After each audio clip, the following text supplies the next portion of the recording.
This is a live stream by Freedom Media WA. Outside Parliament with Dr. Brian Walker, Legalise Cannabis Party. Today is the day. We spoke to you last week. So there's a couple of things that I'd like to ask. Most of that message has got out. Firstly, what's the contact been like at your office in the last week about concern regarding this bill? Well, not a great deal has happened. I was surprised it didn't come on last week. If it's an emergency, it would have been last week. So this week is coming on as normal. The rush has gone down. So we had a briefing. No, that was it. The whole reason for this, I think, is actually very dodgy.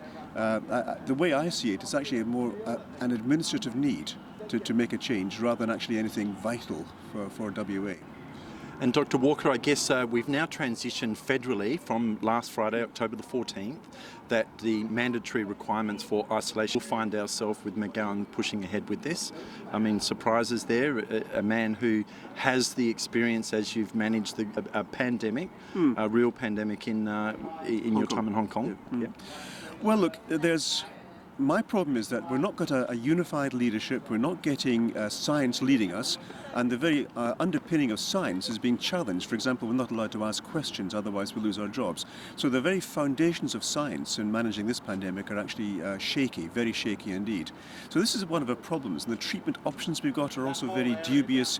The international research that's been done, we can reject it or accept it. Why do we reject this and not the other one there? So the reasons behind that, it's all very lacking transparency. It's got the transparency of pea soup. So when I was speaking to someone today about this, and the very question, I as a scientific-minded doctor, I don't know the answers because I'm not certain what I'm reading is actually truth from this side or from that side. So the question, what's the truth? Damned if I know. And excuse me, mindful of your time, you're perhaps going down to speak, I'm not sure, but 2 p.m. is the sitting time. This week, since we last spoke, we've seen the McGowan government is looking to retain the metadata associated with the G2G pass for 25 years. I mean, is there any explanation is there any rhyme or reason for that particular?